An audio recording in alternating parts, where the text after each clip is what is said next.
ከዛሬ ጀምሮ ጭቃ ቅባት መግዛት ቀረ። በቤታችን ውስጥ በቀላሉ እንደዚህ ምርጥ የሆነ የካሮት ጭቃ ቅባት እንዲሁም ደግሞ ከዝንጅብል ጋር ምርጥ የሆነ በተለይ ደግሞ ፀጉራችሁ መንታ ለሚሆን፣ ለሚሰባበርባችሁ፣ ለሚደርቅባችሁ፣ አላድግ ላለ ለልጅ ለዋቂ የሆነ በቤታችን ውስጥ እንደዚህ ያማረና ሽታው በተለይ ሽታው እንዴት ደስ እንደሚል ሁሌም ልንቀባው ታጥበንም ሆነ ሳንታጠብ የምንቀባው የፀጉር ጭቃ ቅባት ይዤላችሁ መጥቻለሁኝ። ሰላም ውዶቼ እንዴት ናችሁ? ያለው እግዚአብሔር ይመስገን ደህና ነኝ። በያላችሁበት ዓለም ዳርቻ ሰላማችሁ ብዙ ትረፍ ይበልኝ እያልኩኝ እንግዲህ መግቢያ ላይ እንዳልኳችሁ እንደምታዩት እኔ በነገራችን ላይ ከዚህ በፊት ራሱ የዛሬ 1 ዓመት ሆኖታ ጭቃ ቅባት ሰርቼላችሁ ካሮትን ለብቻው ሰርቼላችሁ ብዙዎቻችሁ ወዳችሁታል ማለት ነው። አመሰግናለሁ። ዛሬ እንግዲህ ከዝንጅብል ጋር እዚህ ጋር ይዤላችሁ መጥቻለሁ። እንግዲህ እናንተ ቪዲዮውን ከአሰራሩ እስከ አጠቃቀሙ በተለይ ደግሞ የሆነ እንዲቆይ እንዳይሸትብን እንዳይበላሽብን የምናደርገው አለ። እሱንም ቪዲዮ እናንተ ላይክ እያደረጋችሁ እስከ መጨረሻው ተከታተሉኝ ማለት ነው። እዚህ ጋር እንግዲህ እኔ ካሮት በጣም ቆንጆ የሆነ ነው 2 ካሮት ነበረ ያቀረብኩት፣ ነገር ግን 1 ብቻ ነው የተጠቀምኩት። ምክንያቱም ስፈቀፍቀው በዛ ማለት ነው። አጥቤዋለሁኝ እንደዚህ አድርጌ ፈቀፍቀዋለሁ። በደንብ አድርገን ብንፈቀፍቀው አሪፍ ነው። ምክንያቱም ጥቅሙን እንድናገኝ ማለት ነው። መፈቅፈቂያ ተሌላችሁ ደግሞ በጣም በቀጭኑ አድርጋችሁ መክተፍም ትችላላችሁ። እንደዚህ አድርጌ ፈቀፍቀዋለሁ። እንግዲህ እንዳልኳችሁ 1 ካሮት ብቻ ነው የተጠቀምኩት። እኔ ካሮቱን አላኩትም። ያላኩበት ምክንያት ደግሞ ካሮቱም ንጹህ ነው። እንደገናም ደግሞ ካሮት ልጣጩ ላይ ነው ጥቅም ያለው እና ለዛ ስለሆነ ካሮቱንም እንዲሁም ደግሞ ዝንጅብል እዚህ ጋር ተጠቅም ያለው። ዝንጅብል እንደምታውቁት በተለይ ራስ በራ ለሆናችሁ፣ ለፎረፎር ፀጉራችሁ ስስ ስለሆነ አላደግ ላላችሁ፣ ለሚበጣጠስባችሁ ፀጉራችሁን ጠንካራና ቆንጆ ያደርገዋል ማለት ነው። ፀጉራችሁን ያሳድግላችኋል። እንግዲህ እንደ ሁል ጊዜው እኔ ቅባት እንግዲህ የምሰራው ስቲም እያደረኩ ነበረ። ዛሬ ግን በሱ የተለየ ነው። ምክንያቱም ውሃ ስላለው እርጥብ ነገሮችን ስለሆነ የምጠቀመው እዚህ ጋር በድስት አድርገን ነው የምንጠቀመው። ድስት ላይ ንጹህ ድስት ላይ አደርጋለሁ ማለት ነው። በዚሁ አጋጣሚ ለቻናል አዲስ ከሆናችሁ እንኳን ደህና መጣችሁ። ላይክ ሰብስክራይብ እያደረጋችሁ ተቀላቀሉ። እንዲሁም ነበር ቤተሰቦች ሁሌም ላይክ ሼር እያደረጋችሁ ስለምታበረታቱኝ አመሰግናለሁ። እዚህ ጋር እንግዲህ የወይራ ዘይት ወይንም ዘይቶን ነው የተጠቀምኩት። እናንተ ይሄ ከሌላችሁ በፀጉር ቅባት ብቻ መስራት ትችላላችሁ። ይሄንን የተጠቀምኩበት ምክንያት ምንድነው? እንዲያንተከትክልና እንዲጠብስልን ማለት ነው። የካሮቱን ጥቅም እንዲወስድልን ማለት ነው። እዚህ ጋር ደግሞ ሌላኛው ቅባት እንግዲህ እኔ ዘፈዘፍኩት። ይሄ ቅባት ተዘፈዘፈ ከወር በላይ ሆኖታል። እሱን እየቀነስኩ ነው የምጠቀመው። ሙሉ አሰራሩ ከታች አለላችሁ። 2 ሳምንት የሆነዋል ከተለቀቀ ማለት ነው። እዚህ ጋር እንግዲህ ያው በጣም ብዙ አይነት ግብአቶች ነው ያለው። ቅባት የተለያዩ ቅባቶችን ጨምሬ ነው የሰራሁት ማለት ነው። እዚህ ጋር እንግዲህ እኔ ያለኝን ቅባት የጉሎ ቅባት ወይም ደግሞ የካስተር ቆይል የምንለው እሱን ቫቲካ ተጠቅሜ ያለው ትንሽ። ከዛ እንደዚህ አድርገን ያው በባልዚን ነው የምንሰራው። ነገር ግን ባልዚኑን መጀመሪያ ላይ መጠቀም ስለማንችል ነው እንደዚህ በመጀመሪያ በቅባት የምናንተከትከው ማለት ነው። እንደዚህ እሳቱን ቀለል ያለ እሳት ላይ አድርገን በደንብ አድርገን ጥብስ እናደርገዋለን ማለት ነው። ያው እጃችሁን ከሱ ላይ ባትለዩት መልካም ነው ቂጡ ስለሚይዝ። ከዛ እዚህ ጋር እንግዲህ ይሄን ቅባት ስትሰሩ በነገራችን ላይ ዲስቷ ከፍ ያለ ወይንም ጎርጎድ ያለ እንደዚች አይነት መልካም ነው። ምክንያቱም ወደ ላይ ሲንተከተክ የመገንፈል እንትን ስላለው ማለት ነው። ገጥሜዋለሁ። የገጠምኩበትን ምክንያት ቶሎ ጥብስ እንዲልልኝና እንዲሁም ደግሞ ሽታ እንዳይወጣ ነው። ነገር ግን በጣም ነው ደስ የሚለው ሽታው። በእውነት ነው የምላችሁ ሽታው በጣም በቃ የሆነ ቤቱን ነው የሚያውጀው። ካሮት በጣም ነው ደስ የሚለው የካሮቱ ሽታ እንዲሁም ደግሞ ቅባቱ አንድ ላይ ሲሆን ማለት ነው። ምንም ነገር የሚያሰጋችሁ ይሸታል ብላችሁ የሚያሰጋችሁ ነገር የለም። ከዛ እዚህ ጋር እንግዲህ በደንብ አድርጌ አንተከትከዋለሁኝ። እሳቱን ያው ከፍተኛ ላይ ናት። አነስተኛ እሳት ላይ ቢሆንም እስከ መጨረሻው ከፍቼ ነው ቶሎ ጥብስ እንዲል እያንተከተኩት ያለሁት ማለት ነው። እንደዚህ አማስለዋለሁኝ። እንደዚህ እያደረግኩኝ አማስለዋለሁ ማለት ነው። ይህን ስትሰሩ በተለይ ደግሞ አብዛኞቻችሁ ያው በሰው ቤት ስላለን እንደዚህ አድርጋችሁ ስትሰሩ ምግብ ለምትሰሩ ምግብ ስትሰሩ በጎን ይሄን ደግሞ ማንተክተክ ትችላላችሁ። ምንም ችግር የለም ማለት ነው። ያን ያህል የሚከብድ ነገር የለም።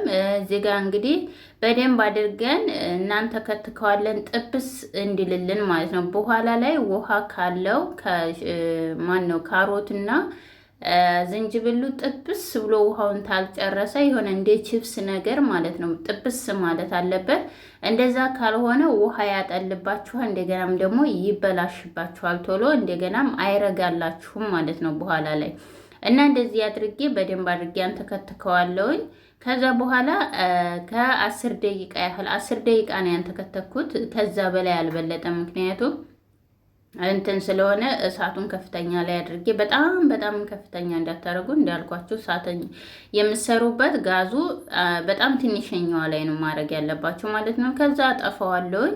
እንደዚህ አጠፋሁት በኋላ በራሱ ጊዜ እንደምታዩት ገና ትኩስ ነው። በራሱ እንደዚህ እየጠበሰው ይቀዘቅዛል። እየቀዘቀዘ ይውላችሁ እየቀነሰ ነው አረፋው። አረፋ የነበረው እንደዚህ እየወረደ እየመጠጠው ይመጣል ማለት ነው። እንደዚህ በምታዩት መልኩ ድስቷ ራሱ ግድግዳውን ድርቅ አድርጋ ይዛብኛለች ማለት ነው። እሱ ምንድነው ጥብስ ማለቱን እያሳወቀኝ ነው ማለት ነው። እንደምታው በእንደዚህ ሁኔታ እያችሁ ካሮቱ እንዴት እንደሆነ የካሮቱን ከረር ሁሉንም ነገር ጥቅሙን እንዳለ ጥብስ አድርጎ ወስዶልኛል። አሁን እንግዲህ ባልዚን እንጨምራለን ማለት ነው። ካጠፋሁት በኋላ ነው ከተወሰነ በኋላ ቢያንስ ለ2 ደቂቃ ምናምን ይሄ ማለት አረፋው እንዳለ ክትት አድርጎ ተጨረሰ በኋላ ነው። ከዛ በኋላ እንደዚህ አድርጋችሁ እንጨምራለን። 1 ማንኪያ ጨምሬያለሁ በምታዩት መልኩ ይሄን ያህል ነው የጨመርኩት። አልወጣለኝ ቀጠነብኝ ለምትሉ ልክ እንትን ቅባቱን ስትሰሩ ባልዚኑ ብዙ ከሆነ የምትሰሩት ፈሳሽ ቅባቱ ብዙ ከሆነ ባልዚኑንም በዛ ማድረግ አለባችሁ። ነገር ግን አነስተኛ ከሆነ ደግሞ እንደዚሁ 2 ማንኪያ 3 ማንኪያ ይበቃዋል ማለት ነው። ባልዚኑ ሲጀመርም ወዲያውኑ ነው እንዳለ ምርግ የሚያደርገው ባልዚን ትክክለኛው ተጠቀማችሁ ማለት ነው። እኔ የተጠቀምኩት ይሄ ነው። በፊት ነጩን ነበር የምጠቀመው ማለት ነው። ከዛ በኋላ እንደዚህ ሞቅ እንዳረግልኝ ምን አደርገዋለሁኝ ትንሽዬ በጣም ትንሽዬ እልምልም በሚል እሳት ትንሽዬ ከፍተዋለሁኝ ማለት ነው። ከዛ በኋላ እንደዚህ ይቀልጥልኛል። እንዲንተከተክም አልፈልግም። ባልዚኑ እሳት ላይ ሲንተከተክ ጥቅሙ ተኖ ስለሚወጣ ማለት ነው። ከዛ እንደዚህ ቀላቅለዋለሁ በደንብ አድርጌ ይቀልጣል። እንደዚህ ያልቀለጠ የመሰላችሁ ካለ ይሄ ምንድነው የዝንጅብሉ ቅድምዬ ከተፍ ያረኩት ስለነበረ ማለት ነው፣ ስላልፈቀፈኩት ማለት ነው። እናንተ መፈቅፈቅም ትችላላችሁ ስትሰሩ ማለት ነው። ከዛ በኋላ እንደዚህ አድርጌ ተቀለጠልኝ። ካዋሃድኩት በኋላ ወዳውኑ ትንሽ ያው ሞቅ ያለ ስለሆነ ወዳውኑ ማጥለላችሁን አትርሱ። ነገር ግን እዚህ ጋር የተሳሳትኩት ምንድነው ወዳውኑ ትኩሱን ስለነበረ እቃዬ እንደ ፕላስቲክ አይነት ስለሆነ ትንሽ የመጨምደድ ነገር አድርጎብኛል ማለት ነው። ለማቆየት ትንሽ ቀዝቀዝ እንዲልላችሁ አቆዩት ማለት ነው፣ እንዳይበላሽባችሁ እቃው እንጂ ሌላ ምንም ችግር የለውም። እዚህ ጋር እንደምታዩት ያ ብዙ የነበረው ካሮት ጥብስ ሲል በምታዩት መልኩ ይችን ነው የምታክለው ማለት ነው ስትጠበስ። ከዛ በኋላ እንደዚህ ያማረ ልክ የተነጠረ ቅቤ ነው የሚመስለው ስታዩት አረፋው ምናምን። ከዛ በኋላ ውጭ ነው የምታረጉ፣ ፍሪጅ ውስጥ እንዳታስቀምጡ። ፍሪጅ ምንም አያስፈልገውም። ውጭ ላይ እናንተ ክፍላችሁ አስቀምጣችሁ ወይም ደግሞ እናንተ መታጠቢያ ክፍል ልታደርጉ ትችላላችሁ። ወዲያውኑ ነው የሚረጋው ማለት ነው። ከዛ በኋላ ከ2 ሰዓት በኋላ ነው እንደዚህ እርግት ብሎን በምታዩት መልኩ በሚያምር ሁኔታ ሆኗል። እዚህ ጋር እንግዲህ ብዙዎቻችሁ የፀጉርሽ መልክ አይታይም፣ ስለዚህ እስኪ ቀለም ስትቀቢ ላላችሁኝ እንግዲህ